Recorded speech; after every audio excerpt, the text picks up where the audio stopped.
استسرق مثل متى لأشحات دق تبعاتي كوين ازم اب تيك توك دي كالن اب لايف ات ولا عودات كيترفه بفلاغن اوالد بش مقصات دو صوتا اندابل كنت تغبرو ነገር ሙዳቱ አብክቶ ጾ ዜት ከላት ጸገም ከምዛተው ክን ፍሉጥ ነገር ምክንያቱ አብ ኢንተርኔት አዚን ክትሰምዖ ዘደንጹ ብዙሕ ዘባህር ነገር ስለዝግበር ናይዛ ጓል ዛንቶን ምስላ ተሰሪቆ መሻቀጥ ኮይኑ ጸኒሑ ናቆ ከብለኩም ሰናይ ምክታል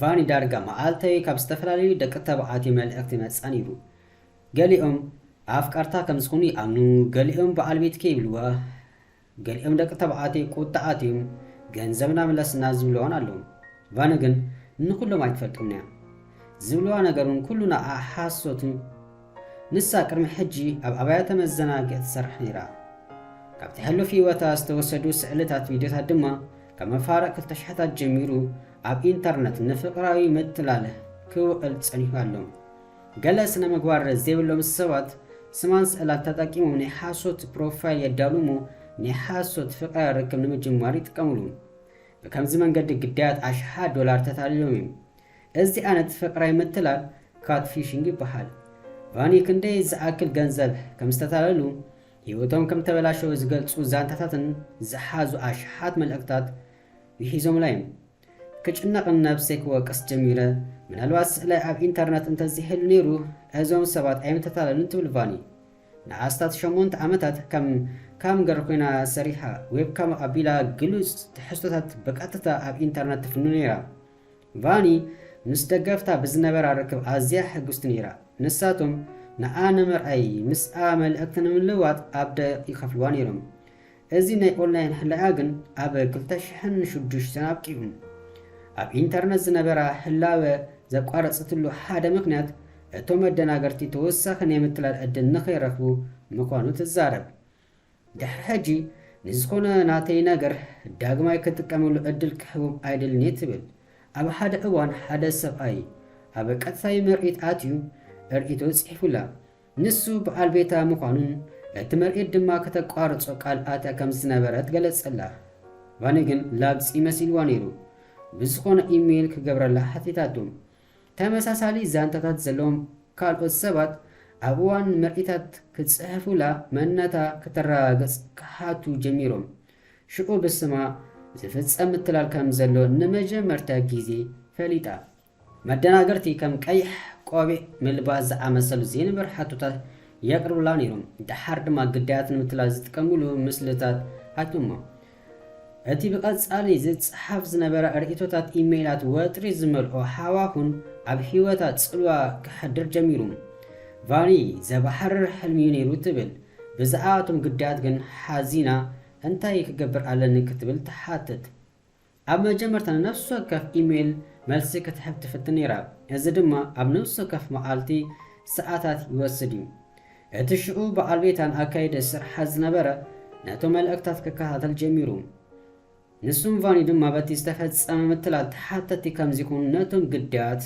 ነገሮም እቶም ግዳያት ናብቶም መደናገርቲ ዝለኣኹ ኩሉ ገንዘብ እንተዝረክብ ሎሚ ቢልዮነር ምኮንኩ ነይረ ትብል ንሳ ቫኒ ብዙሓት ደቂ ተባዕትዮ ብባህሪ ንደቂ ኣንስትዮ ክከናኸኑ ዝደሊ ይመስላ እዚ ድማ ንምንታይ ንዘይረኽብዋ ሰብ ገንዘብ ከም ዝለኣኹ ይገልጽ ዋላ ገንዘብ እንተዘይብሎም ፍቕሪ ንክስምዖም ጥራይ ክሕቡ ፈቃደኛታት ምዃኖም ትገልጽ ሮቤርቶ ኣብ መጀመርታ ሰላሳታት ዕድመ ዝርከብ ኢጣልያዊ ነጋዳይ መጀመርታ ሓንቲ ንነብሳ ሓና እትብል ጓል ኣንስተይቲ ኣብ ፌስቡክ መልእኽቲ ሰዲዳትሉ በቲ ሓድሽ ዝጀመሮ ንግዲ ኣብ ደሴት ሳንድርያ ዝርከብ ሕርሻ ኣመጎሰቶ ንሰለስተ ወርሒ ስእልታትን ፍቕራዊ መልእኽታት ክለኣኹ ጸኒሖም ድሕሪኡ ገንዘብ ክትሓቱ ጀሚራ ኣብ መጀመርታ ቁሩብ ገንዘብ ትሓት ነይራ ንኣብነት ንዝተበላሸወ ቴሌፎና መዕረይ ዝኸውን ነዊሕ ካይጸንሐት ግና ተወሳኺ ደልያ ከቢድ ህይወት ከም ትመርሕን ንዝሓመሙ ኣዝማዳ ኣብ ዘይተከናኸነሉ እዋን ኣብ መዘናግዒ ኣባይት ብምስራሕ ኣታዊ ከም ትረክብ ነገረቱ ሮቤርቶ ደንጊጹን ይሕግዛ ነይሩ በኣካል ተራኺቦም ክዘራረቡ ብዘይምኽኣሎም ግና ተስፋ ይቆርጽ ነይሩ ኩሉ ግዜ ክራኸው ቆፀራ ኣብ ዝሓዝሉ መዓልቲ ቴሌፎን ትበላሸ ወይ ካልእ ነገር ይፍጠር። ድሕሪ ቁሩብ እዋን ኣሽሓት ስእልታት ቪድዮታት ሓና ኣብ ኢንተርነት ረኺቡ ግና ናይተን ነብሲ ሓና እትብል ጓል ኣንስተይቲ ዘይኮነስ ናይ ቫኒ መብዛሕትኡን ካብቶም ሓና ዝተደለትሉ ዝያዳ ግሉጽነት ነይሩዎም። ፍቕሮም ናይ ሓቂ ኮይኑ ስለ ዝተሰምዑ ንዝምድኖም ከይተሓላለክ ሓቀኛ መንነታ ክትሓብእ ደልያ ክትኮን ከም ትኽእል ሓሲቡ ሓደ መዓልቲ ናብ ቀጥታዊ ፈነወ ቫኒ ተጸንቢሩ። ብሓቂ ንስኽ ዲኺ ኢሉ ፀሓፈላ ዝደለየ መልሲ ግን ኣይረኸበን። ብደቂቕ ስለ ዝኽፈሉ ድማ ነዊሕ ኣይጸንሐን። ነቲ ሓቂ ክፈልጥ ስለ ዝደለየ ግና ኢሜል ለኣኸላ። ሃይ ምስቲ ሓቀኛ ቫኒ ክዘራረብ እደለየ ክብል ፀሓፈ። ድሕሪ ሓደ ሰዓት ኣነ እቲ ሓቀኛ ቫኒ ኢላ መለሰትሉ። ቅድሚ ሕጂ ተዘራሪቦም እንተኾይኖም ንክፈልጥ ተወሳኺ ሕቶታት ሓተታ። እዚ ናይ ኢሜል መልእኽቲ ናይ መጀመርታን እንኮርክብ ምዃኑ ሃበረቶም። ሮቤርቶ ኣብ መጻወድያ መደናገርቲ ኣትዩ ጸኒሑ። ኣብ ውሽጢ 4 ዓመት ድማ ብድምር $250,000 ከም ዝተደለሎም ይዛረብ። ብተወሳኺ ገንዘቡ ወዲኡ ካብ ኣረብቱ ቤተሰብ ባንክ ገንዘብ ከም ተለቅሐ ይገልጽ። ብድሕሪ ሮቤርቶ ኣብ ኢንተርነት ሰባት ብናይ ሓሶት ኣካውንት ዝተሰረቐ ምስሊ ቫኒ ይተላለሉ ከም ዘለዎ ዘጠንቅቕ ጽሑፍ ክዘርግሕ ጀመረ እንተኾነ ሕጂውን ገለ ክፋል ውሽጡ ምስቲ ሓቀኛ ቫኒ ዓሚቕ ርክብ ከም ዘለዎ ይኣምን እዩ። እዚ ከምዚ ዓይነት ምትላል ሓደ ኣገባብ ይኽተል።